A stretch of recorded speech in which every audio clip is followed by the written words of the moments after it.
like Bloomberg.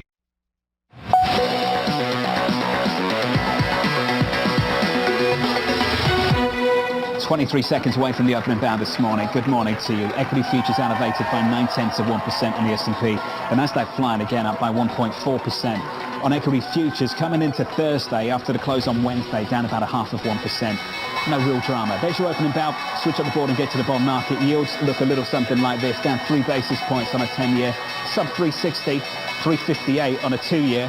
Started the year, or rather ended the year in 22 at about 442. Your 2-year right now. Guess what? 442. Round trip. Euro dollar 107.87, positive 0.7%. The euro showing some strength. German CPI a week late comes in with a bit of a downside surprise. Whatever you want to read into that, it's come down from 10 to 9. I think the Germans still view that as a problem. Crude right now has had a massive run recently. Brent and WTI put together a 3-day rally worth $5, more than 6% over the previous 3 days. This morning we come lower by about 1.2% to $77.51. About 40 seconds into the session, we advanced 0.9% on the S&P. On the Nasdaq, up by 1.3%. One stock to watch. It's Disney announcing a massive restructuring plan, 7,000 job cuts. The CEO, Bob Iger, saying, we're going to take a really hard look at the cost for everything we make because things in a very competitive world have just simply gotten more expensive. Abby has more. Hey, Abby. Hey, John. Yeah, and this is one quarterly report where it's less about the numbers and more about the color, of course, from returning CEO Bob Iger. And bottom line, it's all about that restructuring you were talking about. In fact, he said literally it's time for another transformation. So it means this cost cutting, $5.5 billion worth of cost cutting with a $3 billion trim to their movie and TV business. They're also eliminating about 7,000 jobs, many of those coming from a division created by the old CEO, Bob Chapek. In fact, right now we have Bob Iger doing an interview with a competitor talking about the idea that his structure, Chapek's structure, was a mistake, created a huge divide. So he's trying to correct that. As for the actual numbers, earnings did beat 99 cents by beating by 30%. Revenues basically in line. Subscribers, though, not so much. They posted 161.8 million subscribers, missed the mark of 164 with declines in each of the different areas. ESPN is now really a huge priority, but there was a decline there even. Overall, though, John, it really may just be a matter of confidence. This stock down more than 40% over the last 2 years. Bob Iger is back. He's really promising this transformation. One person right now that might be pretty pleased, Nelson Peltz, of course, the activist investors. He's asking for a seat on the board, but he's also asking for cost cutting. So it seems that he and other investors have had that. He also, John, is asking for reinstatement of the dividend. Bob Iger did say he's going to go to the board and ask for the approval of a modest dividend reinstatement. Perhaps that will help that stock turn around. Certainly that's happening today on the morning. Abby, thank you. Disney up by 4%. Another sector to watch at the open. Casinos win. MGM results beating estimates as travelers return to Vegas and Macau. The MGM CEO saying there is strong momentum in our business and our 23 outlook remains bright.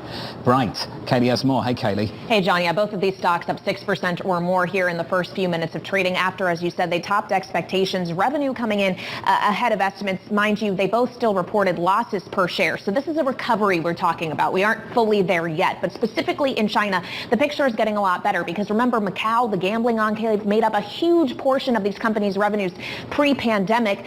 That meant they really struggled in this market when China was locked down. But with the reopening of China at the tail end of last year, you really saw that recovery taking shape. Wynn's Macau mass table drop, for example, has reached 95% of 2019 levels, hotel occupancy at 96%, and MGM's VIP gaming tripled in the fourth quarter from the level seen the quarter prior. Then the Lunar New Year holiday guidance also coming in quite strong. The daily EBITDA for both of these names during that holiday last month seen in the millions. 4 million for MGM China, 5 million a day for Wynn Macau. So the gamblers are back there in a big way. This is why we have seen a massive rally in these and other Macau casino stocks. We have seen them more than double off their lows of last year. A BI index that tracks these names is up 124% since the end of October. So only a 3.5 month period. Plus here in the U.S., as you alluded to, John, this isn't just a Macau story. Las Vegas is going strong. One analyst over at Jefferies, when looking at results today, said Las Vegas is starting to sizzle, which sounds pretty fun.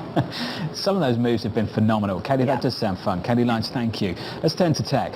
The race for AI heating up. Microsoft challenging Google in a massive way. Quote of the week to the Financial Times. Satya Nadella the CEO of Microsoft said this: from now on, the gross margin of search is going to drop forever.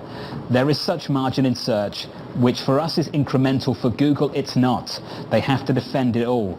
Ed Ludlow on the West Coast with more. Ed, this message is pretty simple. Your margins are opportunity. Yeah, and it's why the market's watching every single development when it comes to Google's efforts around AI to boost search. The share's down 1%, adding to the declines we saw yesterday, which was the biggest single-day drop since October. What's so fascinating about this story? The market responded to reports about a video that Google had posted Monday, 48 hours earlier, in which they demonstrated or gave an example of what their AI-powered Bard search could do. In the video, which Google posted themselves, a question was posed and one of the answers given was inaccurate. We can go over that another time, John, on the specifics. 48 hours later, the media, to be fair, and the market noticed, and there was a severe sell-off in Google shares. The point of it is the intense interest in what this does for the search market. You can see in this Bloomberg Terminal chart the complete ramp up in coverage of stories generated about AI in recent weeks since the start of 2023. The fact of the matter is this: Alphabet and Google dominate anywhere from 80 to 90% of the search market, depending on various third-party data sets. For Bing, Microsoft's search engine, that's around 9%. But they've got first-mover advantage. They've played their hand in terms of what their investment in OpenAI and ChatGPT can do to improve their search offering. Now look at this chart. These seem like spectacular gains. There is some speculative diving in here on anything AI-related in the equity markets. One thing I'd point out to you, John, on those names, which the chart doesn't show, the thing they have in common, they all went public via a SPAC, and they're nowhere near their post-de-SPAC highs. So there is an element of speculation here in the markets around artificial intelligence. And as Mandeep Singh has said previously, in fact, in the last week, Google quite literally is a verb. How's Microsoft really going to challenge this? I understand the excitement around the story, but it's pretty early days, isn't it? Yeah, it's interesting. I mean, if you look at the breakdown of Microsoft's financial results from last year, search broadly generated $12 billion of revenue. Most of the street and the market doesn't see actually a huge boost to the top line by investing in Bing. But there is this idea they can claw back some market search. Google is by far and away the dominant player, but as Nadella alluded to, I think what they're fighting over is an increasingly lower margin business where you bring in eyeballs and advertisers based on the competence and the uniqueness of your AI offering. That's what the street's looking at. Interesting. Ed, you and I are going to talk about this for a long time. Can already see Can't wait. Ed Ludlow, thank you, buddy. As always, when was the last time you saw someone like Satya Nadella call out their competition so directly like that? Just absolutely amazing. Alphabet down another 2%, Microsoft up another 1.5%. You brought a market up 0.75% on the S&P, on the Nasdaq up about 1 full percentage point. Tony Dwyer of Canaccord Genuity saying it's too soon to call the recession off, says the following: despite the strong labour market reinforcing the soft landing, the Treasury yield curve and leading indicators have only served to reinforce the recession call. It will take more time to disprove a recession. Tony, I'm pleased to say, good friend of ours, joins us now. Tony, wonderful to have you with us. Here's your line: using a slow cooker in a microwave market. Can you translate that for me? But I don't even know why you're having me on. All you got to do is chat GPT. What is the market going to do? And then you don't need people. It's that like simple. me. Rule out of a job, Tony. No, so using a slow cooker in a microwave market, there's times, as you know, John, when the market signals on a very near-term basis can be wrong. We're having 1% moves in the currency markets. We're having big moves in, obviously, the bond market. We've had intraday moves of 1% continually in the stock market. The issue here is there is going to be one side of the trade that is going to be epically wrong in this situation. Either every single macroeconomic indicator that has served to show a recession is going to be wrong this time. Not just the yield curve, not just the Conference Board leading economic indicators.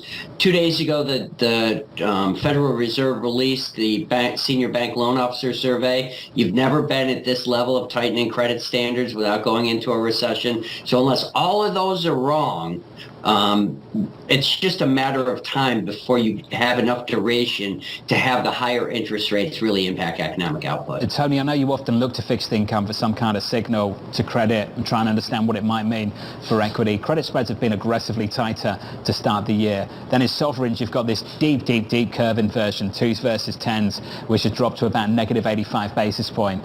What kind of signal do you take, Tony, away from what's happening in sovereigns, in the Treasury curve, and what you see take place in corporate credit? There has been an extraordinary move into risk. So, John, as you know, we had looked for that fourth quarter rally, the year-end rally, because things had got so pessimistic in October. And we got more defensive in early December when you're up about 13.5% off of that October low. Since that time, you've seen a pretty significant easing in financial conditions. And, you know, when you see the Fed chairman, Jerome Powell, not really push back that hard on, well, there has been an easing in financial conditions, meaning tighter credit spreads, that opens up the availability to money for companies. And that's a good thing. What I find is also a little bit interesting at this point is the new buy signal somehow is we're reducing our workforce. Usually when you're coming out of an economic slowdown, whether it's a soft landing or a recession, you want to have prospects for higher growth. John, my issue here, let's say the macro stuff's totally wrong. There's no recession. You've already made the low. We're at 19.5 times my $210 estimate for this year. Let's say consensus is right. You're at 18.5 times. In a core inflation environment, let's say it comes all the way down to 3 from current 4.5. Where are you going to get the money for growth when money supply has been so negative, and when bank lending standards are the tightest they've been this cycle and in a recession level, when confidence even on an uptick is historically weak, and you're already at full employment? So even if you don't go into recession, where are you going to get the money to have meaningful growth to warrant an 18.5 times very unlikely earnings number? Well, Tony, tell me where you think is most vulnerable right now. The S&P 500 year to date up 8%. We've got the Nasdaq up about 15. We can do some single names. Meta year to date up 54%. Off the lows of January, intraday on Tesla, I can tell you Tesla's now up since those lows by more than 100%. Tony, what's vulnerable here? Right. I won't speak to an individual stock, but the mega cap tech stocks, when you look at the NDX versus the SPX, it's on a relative basis pretty historically overdone. So I would look for that space to come down. But John, here's an interesting thing. Coming into, when we last spoke in December, I think we've spoken since then, but in December, everybody in the universe was loving energy, loving industrials, loving materials, and loving financials. Those areas and not liking tech. Those areas, when we had said pull back on them, were definitely the favorite. They have now given back all the relative performance going back into November. And actually on the energy, you're back to the June relative performance level. So I think we've got to be very careful. And I want to be very clear here. Even if you go back to the low, I don't want to get too bearish. There's a big difference between negative on the economy and where you want to be in the stock market. The problem is if you go back there, it's going to feel so gross and it's going to be so bad that people will accelerate a negative bet. I want to be prepared for when it gets down there, so not overly defensive. I call it being light and tight.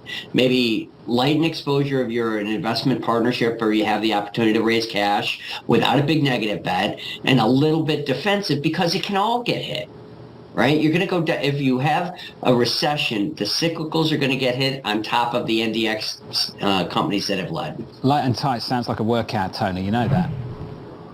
Buddy, I'm a strategist. I'm supposed to do marketing, you know? Tony Dwyer. Tony, thank you, buddy. It's always good to catch up. It's a difficult moment. You really want to stand in front of this? Some of these rallies are so powerful. The move in Tesla, the move in Meta, the move in the Nasdaq. I think being short's one thing, that's expensive. But just getting out and fading the strength, that's what JP Morgan's advocating for. It's what Mislav Matejka has said a few times, and some other people suggesting get to the front end. 4.5%, walk away. It's a confusing time. All I can say is, let's look at these numbers, and this rally is looking pretty powerful for tech so far year to date, and it was very unexpected, and that's why I know a lot of you have written in and said this is not about valuations, this is about positioning, it's about flows, it's about short covering, and it is very, very, very powerful to stand in front of. That's the move so far. I want to get you some breaking news that came in at about 10 minutes ago, down in Washington. Anne-Marie has more. Anne-Marie, what have you got? Hey, Jonathan. Well, it does look like what China says is a research balloon in terms of climate research is inconsistent with the State Department. An official from the State Department briefing reporter says is that this was not that. What the Chinese Liberation Army was doing was collecting data across 40 countries. And what this had capabilities of on this spy balloon was actually being able to collect communication signals. So clearly the United States shot down that balloon, and they are right now doing a lot of that research on what this entails.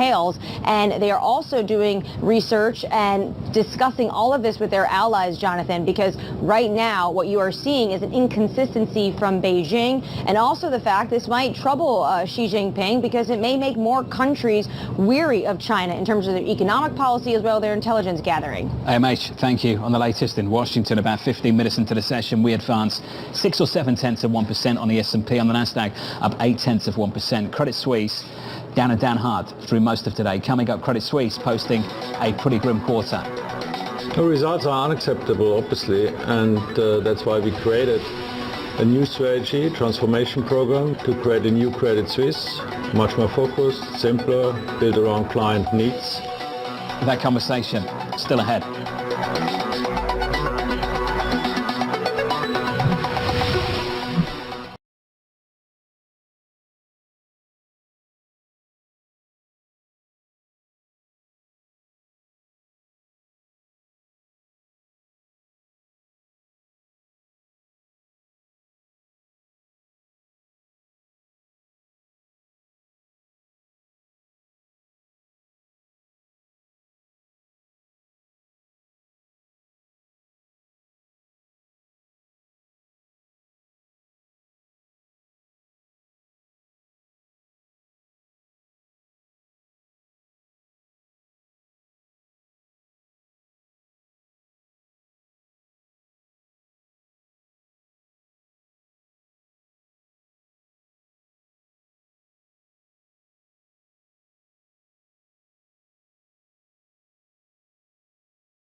The results are unacceptable, obviously, and that's why we created a new strategy, transformation program, which we, as you know, communicated end of October, to create a new Credit Suisse, much more focused, simpler, built around client needs.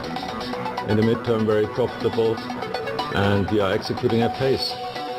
Not inspiring for this stock market. Credit Suisse down 12%. Credit Suisse posting a fifth straight quarterly loss. Clients pulling a record $120 billion as the bank warns of more losses this year. KBW scathing. We expect to see another wave of downgrades and see no reason to own the shares. On the story, Bloomberg's Marion Halftermeyer joins us now in Zurich. Marion, this doesn't read well at all, does it? This was horrible. This wasn't just a grim quarter. This is the worst annual loss the bank has had since the great financial crisis. So that really puts into context the dire circumstances they find themselves in.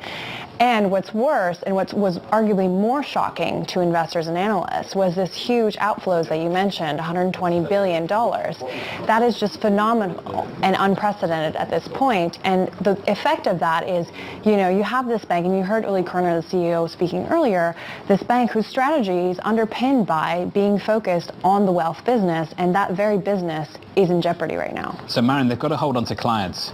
They've also got to hold on to talent. I understand they cut the bonus pool by 50%. They're effectively communicating to their staff there's going to be no profit in 2023. We'll return to profitability in 2024. So who knows what the bonus pool looks like for the current year. Marion, how are they going to keep hold of both clients and talent simultaneously? That's what makes this coming year so difficult on management, and arguably even more difficult than when they set out this plan in October. They are going to have to really convince clients and their own employees that the upside story is what they want to stick around for, and that means paying out vested shares that come out later, more upfront cash payments, which is what they've been doing. And for the clients, Uli Kerner hinted, they have been nonstop on the phone, talking to every client that they can and trying to get that business back. Marion, this was brilliant and fantastic coverage all through the morning and the day over in Switzerland. Marion Halftermeyer there on the story, alongside Francine Lacroix, did a fantastic job with the CEO a little bit earlier on. If you can find that interview on Bloomberg.com or on the Bloomberg terminal, check it out. The job cuts, though, coming through in the finance industry. We're seeing it all over the place now. JP Morgan, AllianceBernstein joining the list of companies cutting jobs. The CEO of AllianceBernstein said this: we expect continued volatility in global financial markets as inflation and interest rates expectations evolve, with related impacts on the economy and corporate earnings. Kaylee has more. Hey, Kaylee. Yeah, 100 employees being cut globally, firm-wide at AllianceBernstein after they saw a 17% drop in assets under management. So they're trying to reduce their headcount in order to rein in costs as that dynamic unfolds. It's a reminder that even though we've talked ad nauseum about layoffs in the tech sector, it is not limited there. It has spread to finance as well. On the point of JP Morgan, it's hundreds of employees in their mortgage business specifically, which, as we know, has been hit by the slump in housing. Mortgage origination volume slumped 60% for them last year, and we've seen other banks like Wells Fargo making similar cuts to their own respective mortgage businesses, thanks very much to the Fed hiking rates. And we know that other businesses have slowed down for these banks too. So it's not just about the employee headcount, it's also what you're paying those employees in that bonus pool, the conversation you were just having with Marion. Then within the broader finance umbrella, including fintech, look at Affirm, a buy now, pay later company, announcing a 19% cut to its workforce as it grapples with economic uncertainty. That stock is down 13% right now, John, after they missed big and cut their outlook. The CEO saying they need to focus on being leaner as revenue growth slows. So it comes back to the conversation we were having earlier. It is no longer about growth. It's about profit, John. Is it no longer about New York? Kaylee Lyons, was that it? Is this it? That was it This for now, over? John. Yes, I'm heading down to Washington. Very cool. To do what? Be talking more about regulation. I'll still be hosting Bloomberg Crypto every Tuesday at 1 p.m. Eastern and doing more Nice. exciting work on policies. Are you going to get join closer us? to Are you going to join 2024. us still? Can we make that happen? I would love for that to continue to happen. Can I just say you've been phenomenal. Thank you. I know the audience knows how early you wake up, but you still jump into that seat to join us and help guide us all through these markets, and we appreciate it. Kaylee, just fantastic, and I know you're going to go on to fantastic things down in DC as well. Thank you, John. Kaylee, thank you. Coming up, the market moving events you need to know. That'll be next in our Trading Diary.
25 minutes into the session, we advanced by 6 or 0.7% on the S&P, up almost 1 full percentage point on the Nasdaq.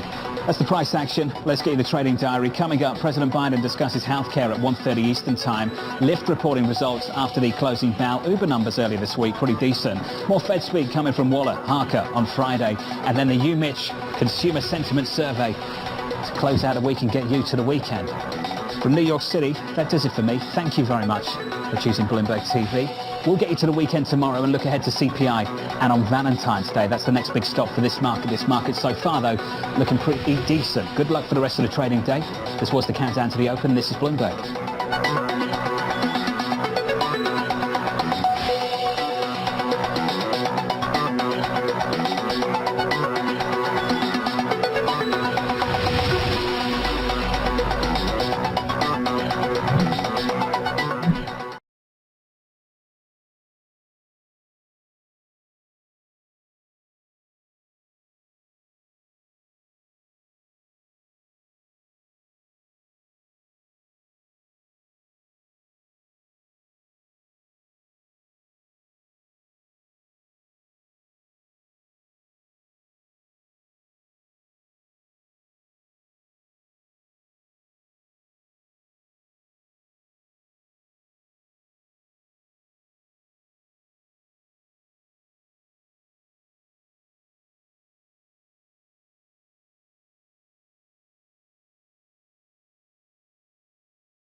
Great questions. From the financial centers of the world, this is Bloomberg Markets with Alex Steele and Guy Johnson.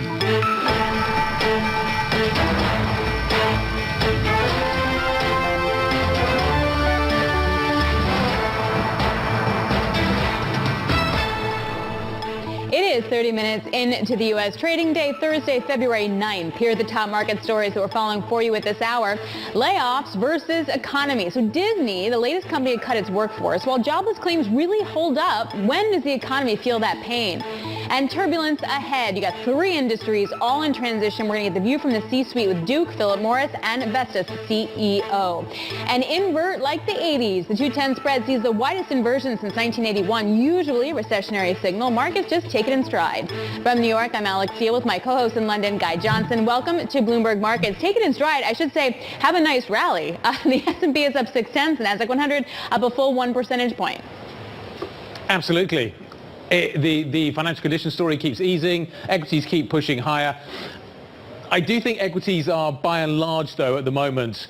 So positioning is a really big story here, but I also think the earnings story is also a factor in all of this as well. And I think it's going to be really interesting at the end of earnings season to see where equities are. I think in the middle of earnings season, and I appreciate we're getting to the end of it, kind of towards the end of it, but still we're in the middle of it. How we are at the end of it, I think, is going to be really interesting. But I think the jobs story is my big takeaway from this earnings season. Jobs and pricing, but I think let's focus on jobs. So claims still quite low, but layoffs happening at a corporate level. Now, employment normally lags, but if you believe the JOLTS number, then everybody should be able to get new jobs. So I'm just kind of wondering when that circle starts to break down. Well, I also wonder if it's a small, medium-sized business versus large public companies, because private companies can still be seeing a very tight labor market versus large cap tech that's public that overhired in the pandemic, and then now we're seeing that. And I appreciate that it's not just tech. I appreciate that it's banks. I appreciate that it's other industries as well, a little bit of industrials too, but still, as a big public sector companies. Yeah, and this is really important for the Fed as well.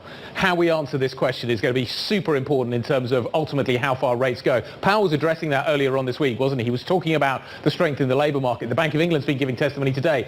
It is focusing very much on what is happening in the labour market. So our question of the day, Alex, is a fairly straightforward one. When do the layoffs hit the economy? When do they show up in the data? Let's try and answer this question. Bloomberg's international economics and policy correspondent Mike McKee joins us, as does Ed Ludlow from San Francisco. And Ed, I want to start with you. Yeah. And let's talk about this almost kind of anecdotally. Big tech laying off loads and loads of people. Has the mood changed?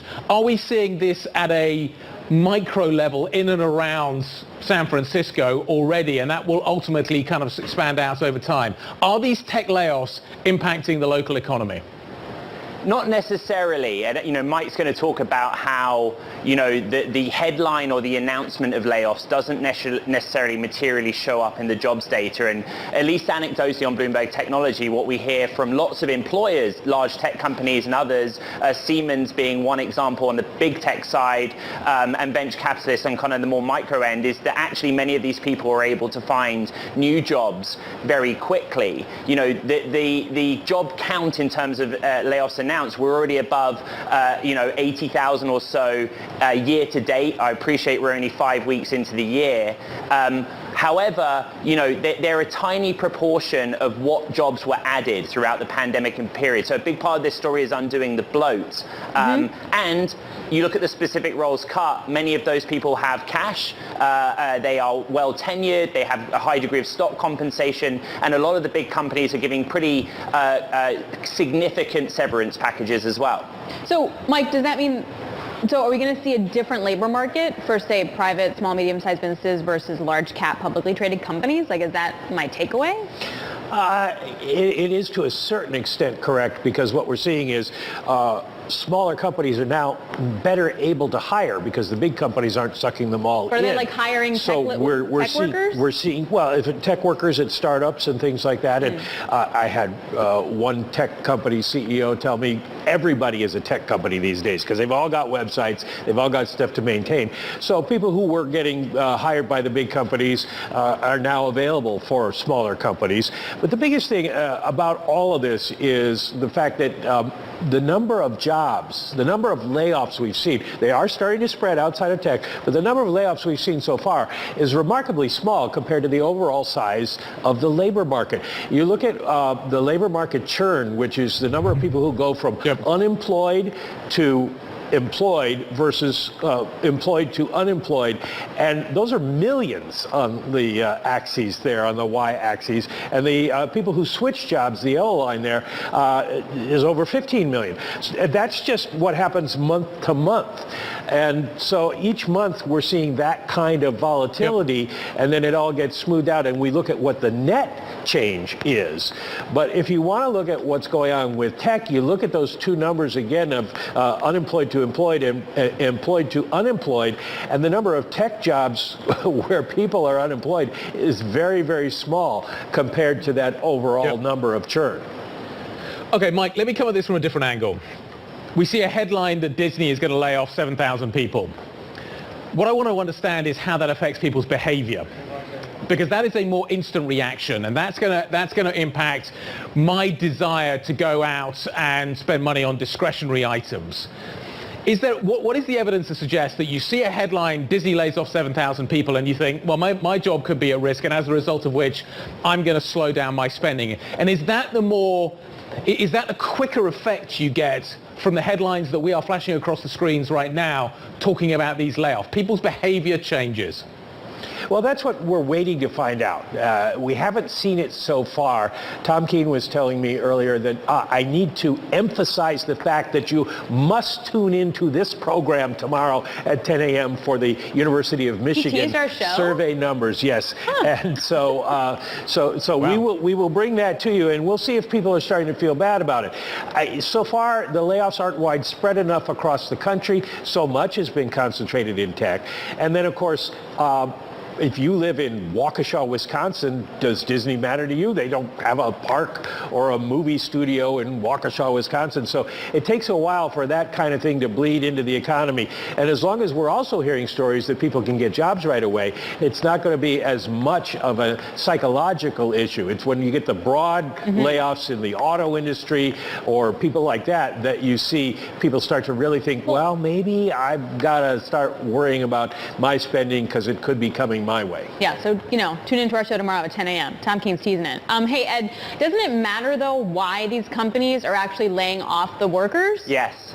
Yeah, I think that's a really good point. It's hard to find commonality between these companies. Disney is the world's biggest entertainment company. Is it a tech company on the streaming side? Perhaps. But what a lot of the companies do have in common is they want to protect the bottom line. And, you see the share reaction when a round of layoffs is announced. Often the shares rise because, the thesis from investors is if they become leaner now while demand is dropping off or sales growth is slowing, when we come out of this recession or otherwise, whether it's a recession or not, that will allow them to boost earnings when conditions improve. I would also point out in the case of Philips, for example, which is doing thousands of jobs cuts globally, those are staggered through 2025. I believe IBM and Dell also made the point that their cuts, while in the thousands, would be over a number of years. These are not sharp shock reactions. They're often part of restructuring. And you look at the 7,000 announced with Disney, it's a big headline, but the goal is $5.5 billion of cost reductions to make the companies leaner and meaner.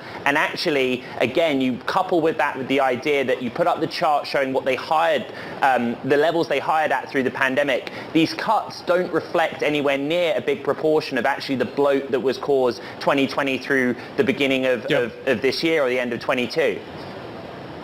Mike, how will the Fed react to all of this? The Fed keeps emphasizing the labor market. So let's come at this from a macro point of view. The Fed keeps talking about the fact that we need to see a big shift in the labor market, that we need to see significantly more slack.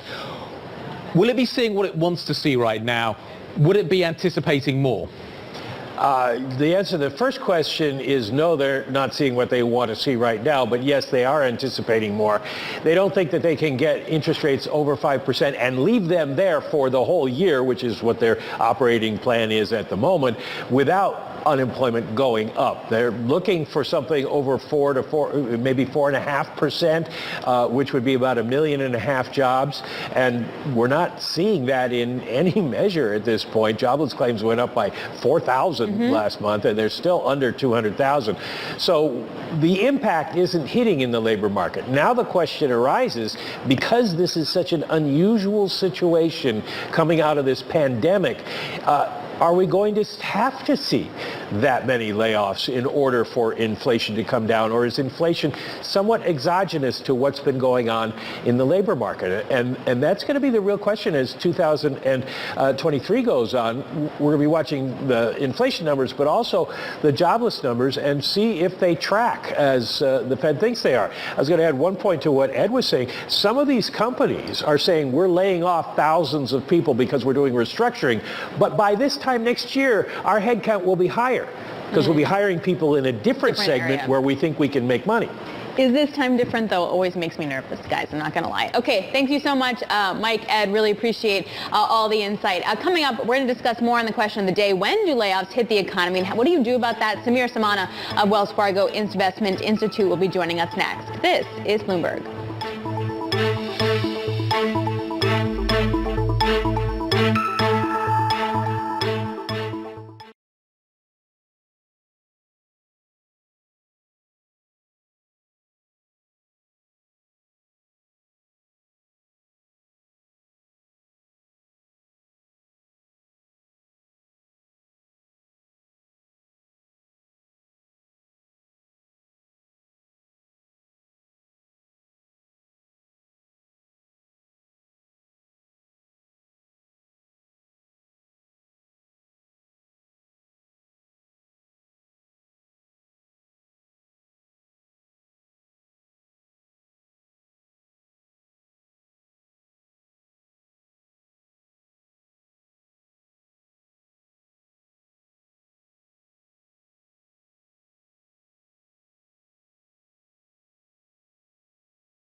Earnings season is here. Big banks, that was the big story. From the big banks to big tech. Everybody is losing a lot of money. It's a question of how high the bar is set. Bloomberg breaks the numbers first. A blockbuster number. Blowing through estimates. These guys are minting money with exclusive expert analysis. Does this approach make sense to you? We're going to have to make an acquisition. This quickly become just a really crappy business model. I don't think their business is as broken as the world thinks. Bloomberg Television and Radio. The fastest numbers and analysis you trust.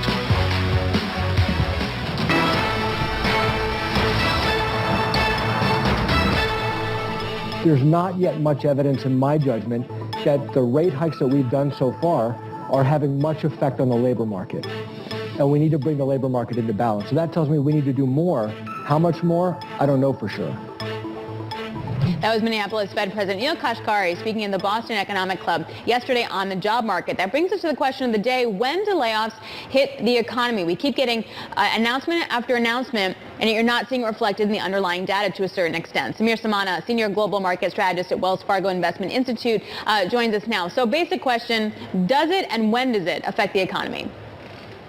You know, I think it works, that way with long and variable lags, right? I mean, from the standpoint of you've got to give people a heads up when you're going to lay them off, right? You got to give them, a couple of months notice. And then they, once they get laid off, will also look to find a position within the company or another company. And so, I think if they don't find one, that's when they kind of start to show up in this initial jobless claim. So I think the whole process could be a 3 to 6 month process. So I think it will show up, to echo a sentiment from yours earlier around, is this time different? We don't think so. It's just a matter of kind of working through the process, right? I mean, maybe I'll channel Fed Chairman Powell about, the process of disinflation has started. I think the process of economic softening has started. Investors in equities, though, are responding quite positively, Samir. So let's kind of think about what is happening here. Equities are on a tear right now. Equities have had a really good run. The earnings season seems to be supporting that thus far. It could have certainly been worse, seems to be the message. The layoffs are going to protect the margins. That is a good news going forward as well. Is all this good news for equities, or should we be thinking about it in a different way? I.e., this is ultimately, we are going to see the Fed having to go further. We are going to see the economy slowing down. How should we be reading it from an equity market specific point of view? So the equity market seems to have made its peace with these two mutually exclusive kind of outcomes, right? Where basically you're going to have inflation get under control and stay under control, but you're also going to have either no recession or a very, very soft recession.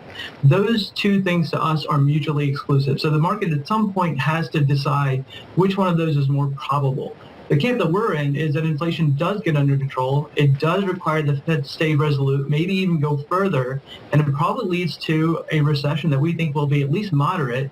But again, once recessions start, there's always a possibility that they go further or deeper. So from our standpoint, maybe some of these things have been kind of pushed off a little bit because of the resilience in the labor market. But that does not mean that we've short-circuited the process of economic softening, which should have, earnings and markets.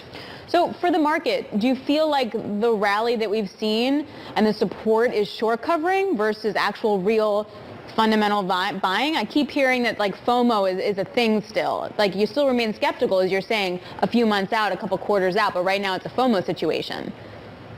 Sure, and look, I mean, if you're a trend follower or if you're somebody who's managing to a benchmark, I can appreciate kind of the fear of missing out or the fear of underperformance. The tricky part is for intermediate to long-term investors who maybe aren't managing to a benchmark or maybe more concerned with, capital preservation or actual risk reward for a change. I think the risk reward here is pretty poor, right? I mean, if everything goes right, we could see maybe another couple 100 points. But if the Fed has to go further and you do have financial conditions tightening in a hurry, it wouldn't surprise us if you ended up back kind of in the mid to high 3,000. So, again, if you have to put money to work here, I think you can at least be disciplined, look for pullbacks. But for a lot of people, chasing this market just doesn't make a lot of sense. Mm-hmm. Samir, to that point, the bond market is already starting to move in the Fed's direction. We're now seeing a clear break, I think, between the bond market and what is happening with equities. Are equities just distracted right now because of earnings? Is there too much stuff going on and they can only hold one thought in their head at one particular moment? When do you think the equity market catches up with what the bond market is starting to signal?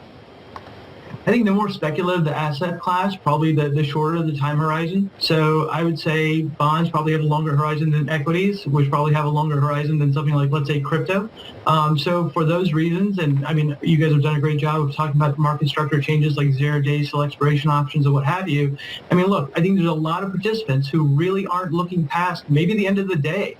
And so, this is what we've been telling our clients is be very careful because the people you might be running with in the herd when you chase equity markets higher, they may not be there after the end of the day or next week or next month. Yeah, it's really tricky. Just look at, say, put buying to that point.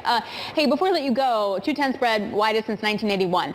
Saying that sentence isn't necessarily different, right? We've seen that spread continue to invert. Do you do anything with that? Can you trade it? Is there something off of that? So we think probably the best opportunity is if you get a backup in those long-term yields, we think now is the time to add duration. So if you get an opportunity to lock in those higher long-term rates, that's probably the best trade right now because that spread is telling you that a recession cometh. Don't fixate too much on exactly when it cometh, but when it does, those long-term yields will fall. Samir, I'm struggling to think beyond the end of this show, so yeah, fair enough.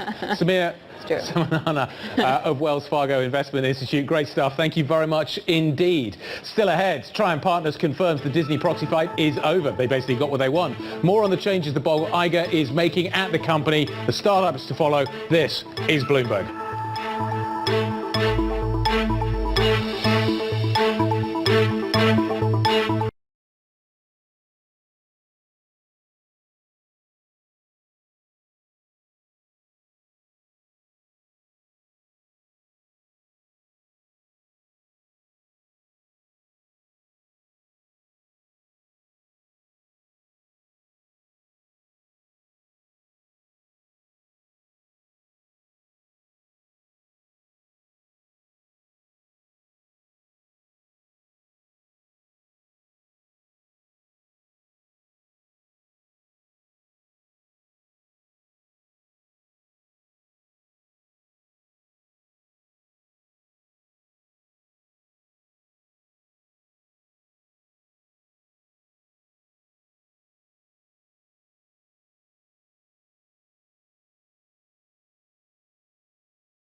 It's time for the Bloomberg Business Flash. A look at some of the biggest business stories in the news right now. And Ritika Gupta, Credit Suisse warns it faces a substantial loss this year after clients withdrew a record $120 billion in funds in the fourth quarter. Confidence has been deteriorating in the Swiss bank, which posted a fifth straight quarterly loss. Credit Suisse says that it was driven by losses at both the wealth division and the investment bank. PepsiCo reported fourth quarter profit that beat expectations. It's a sign that shoppers are absorbing higher prices on beverages and snacks. This year, PepsiCo sees organic sales growing 6%. That also beats Wall Street's expectations. Bloomberg TV will have an interview with PepsiCo CFO Hugh Johnson at 2:30 p.m. today. And it is the latest sign of a cooling job market for finance workers. The professional services firm EY plans to hire 60,000 fewer people this year than it originally planned. The reason? Fewer EY workers are jumping ship compared to the year before. EY has almost 400,000 employees worldwide. And that is your latest Business Flash. Sky. Thank you very much indeed, Ritika. It is 22 minutes past 7 on the west coast. The sun is definitely every day, inch by inch, getting higher and higher. I think it's now kind of at bridge level at this point. It's been interesting to see where it is over the next few weeks. I think we can track and follow this. Anyway, I get diverted. Time for the startup. We're covering top tech stories from the Bay Area and beyond. Silicon Valley obviously starting its day. Joining us now to carry on the conversation, Bloomberg Technology co-anchor Ed Ludlow. Ed, let's talk about what Nelson Peltz thinks. Trian is now indicating that the proxy war, the proxy battle with Disney, with Iger, is now over. Effectively, they got what they want, haven't they? They are getting the job cuts, and Iger signaling that the board is already starting to think of who comes after him. Exactly, from the beauty of the Bay Bridge to the beleaguered Ed Ludlow. But, you know, they've issued us this statement saying, you know, the proxy fight is over. It's interesting because actually this happened quite quickly. Last night, Trian had issued a statement saying they were pleased that Disney's listening after the call. And if you think about it, beyond just the sort of big picture cost reductions that Disney has outlined, $5.5 billion cost savings target. You know, they talked on the call about restoring the company's dividend later this year. If you look at EPS in the quarter just gone as well, EPS actually beat pretty significantly in the quarter just gone. And I was talking to an investor about this on the show last night, and he said it's both an immediate psychological, but if you look at EPS, quite clearly, there it is on the screen, a tangible impact from Iger in his first earnings report since returning as CEO. So, but it doesn't like stem the actual problem. And one of them is that their streaming service just isn't adding as many subscribers and that they're spending too much. I get the spending cost might be helped, but in terms of adding subscribers, I was also reading that they're going to try and license potentially some of their Disney films and TV shows. Doesn't that like cannibalize itself? So in the first instance, subscribers are surprised, declining by around 1% in the quarter just gone. That's largely attributable to what's happening in India, where the Hotstar product lost the rights to show cricket, which in that nation, cricket is the biggest entertainment media, right? Content that you can consume in India. So that's an explanation for that. I think you look at sales, the pace of sales growth, and how actually operating income, and I think we've got a beautiful chart for it, hasn't quite caught up. Well, we know that the $5.5 billion cost reduction is part of that. Beyond that, the business is being simplified 3 parts: parks, entertainment, and then ESPN out on its own. Iger reiterated they're not going to spin off ESPN. They're not going to cut it. There's a commitment to linear television, but this licensing of content more broadly could be another higher margin way to help support the broader initiative and have that operating income catch up with what is a slowing pace of sales growth. But also remember, a big part of growing subscribers is you have to pay for it. Marketing, content, and look at they look willing to sacrifice the subscriber growth for that bottom line. Let's talk about Bob Iger. Sure. In, out. Are we nearly done yet? Do we have any idea about how long this process of finding a successor for him is going to be? Because that was one of the key planks maybe that Peltz was pushing. So in our many Bloomberg stories about Disney's earnings, in the Top Live blog, look for the word succession. Go on to EVT Go on the Bloomberg for the earnings call transcript. Look for the word succession. You won't find it. And I thought this was so interesting. A lot of emphasis on the Iger effect. Everyone seems to have forgotten that succession part, which again, that's something that Trian was pushing for and many other investors were. So is he staying? I don't know. Yeah, I would say that the bar is really high for him not to be there. Ed, thanks a lot. Really appreciate it. Bloomberg's Ed Ludlow. Coming up, we're going to talk to the CEO of Duke Energy. This is Bloomberg.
about an hour into the U.S. trading session. Stocks sticking on to their rally here. Abby's tracking the moves for us. Abigail? They are. We do have green on the screen, but we are up the highs. The S&P 500 right now up 0.4%. Earlier it had been up just a little bit more. And one stock that is really off of its highs, but nonetheless a nice gain.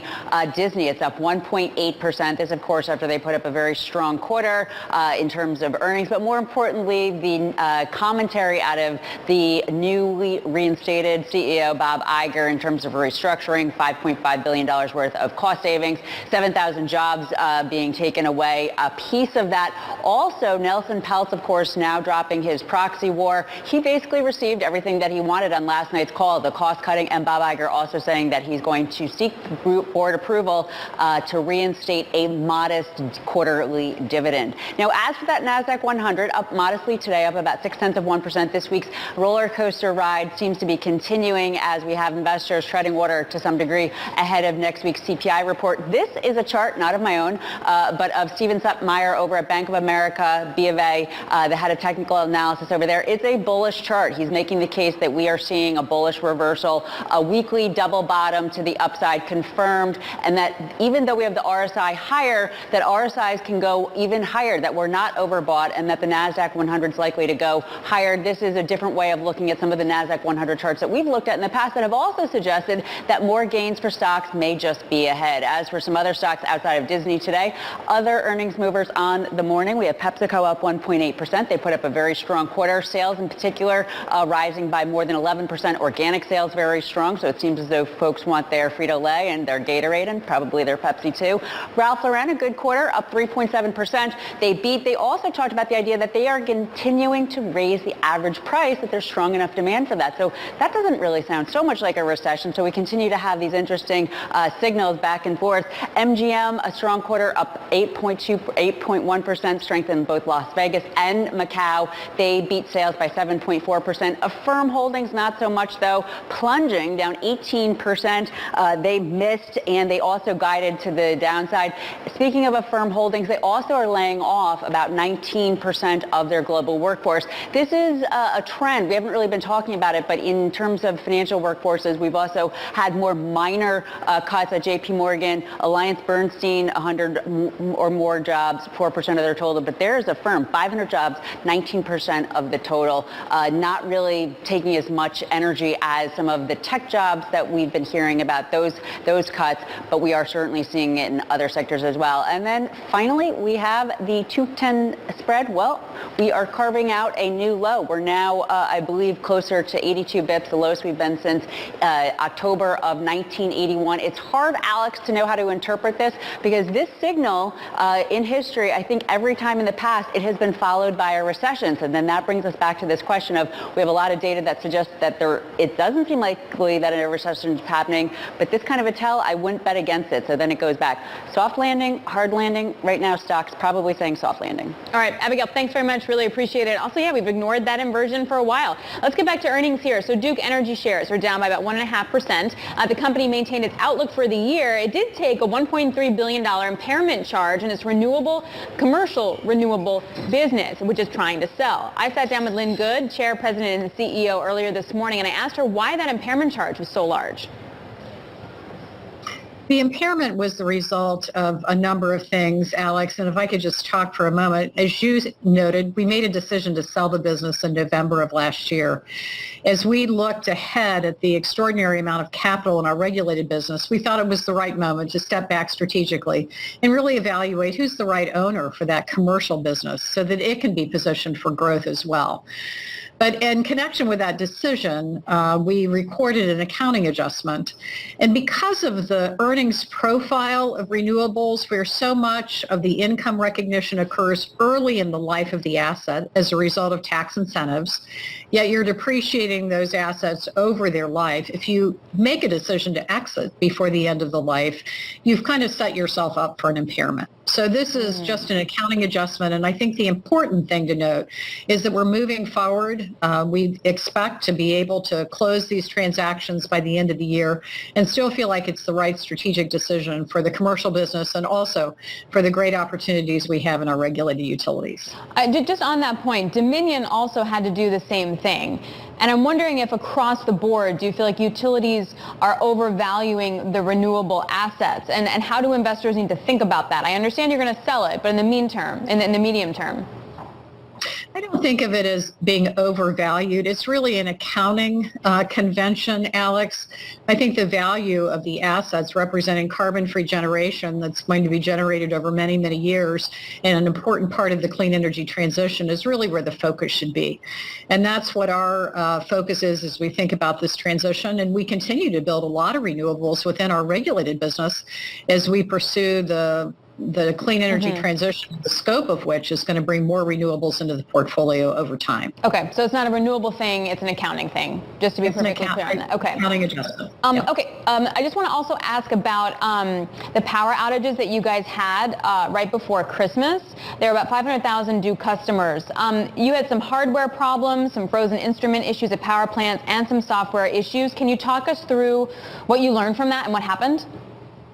December 24th was a challenge, Alex, in every way you can imagine. And I want to start by expressing regret for our customers who experienced this on the 24th. It's not what we expect of ourselves. It's not what our customers expect of us. But we had a series of cascading events, rapidly dropping temperatures that put us in a position where we had to make some adjustments to the way we were managing our system. As we came into the weekend, we believed that we had adequate resources, but our load forecasts were off by 5 to 10%, and this was consistent with other utilities in that southeastern area. And further, because the surrounding area was experiencing the same issues that we were, some of the firm purchases that we had counted on to serve our load also didn't show up. And we had some freezing that resulted in lower generation from certain of our plants. So you had a cascading series of events that happened over the evening of the 23rd into the morning. And the team did the only thing they could do in order to preserve the system as a whole. And so we are aggressively looking at this. We will take lessons learned from this so that if we find ourselves in a situation like this, our customers can expect a better outcome. Okay, so is it fixed or you're working on it? We have taken a number of interim steps, Alex, to look at the way we forecast load. We, of course, are walking down all of our cold weather events. We will also look closely at how dependent we are on importing power if we are overseeing or anticipating low temperatures. All of those things are in the works right now. And we will continue to learn from this in a way that will make us better. Your long-term plan is still on track. Your 10-year deployment of $145 billion CapEx plan. A lot of that's going to be going to renewables. Can you just give me an update this year of what we can expect from you guys in terms of spending? And then as it relates to the Inflation Reduction Act, like how are you taking advantage of it? What's working for you? And how is it helping fuel this CapEx plan? Sure. We're anticipating $145 billion over 10 years, $65 billion over the next 5, Alex, and 80% of that is directed toward the clean energy transition. So you think about the scope and scale of that transition, doing it in a reliable way, but also doing it in an affordable way for our customers is paramount. And the Inflation Reduction Act gives us an opportunity to make this transition, bringing tax incentives and lowering costs for all of the renewables that we're building, but importantly also for our customers here in the Carolinas, the Inflation Reduction Act recognizes the value of nuclear. And we have an opportunity operating low-cost nuclear to lower that as well. So I see it as a real synergy. You know, it fits with the strategic direction of the company in a way that'll make it possible for us to pursue this transition at the lowest possible cost for customers. Where does this leave any natural gas plants? It's sort of the really tricky time. Like we need nat gas plants, say, for the next 10 years, but maybe not after that. And it's sort of like, are we at a risk here of having natural gas plants become stranded assets? How do you think about that in your portfolio? Natural gas, I believe, is going to be a part of the solution for some time. And I thought it was interesting, Alex, in the State of the Union address, President Biden also talked about natural gas, at least for the next decade. And so what we're doing is looking at technologies like hydrogen.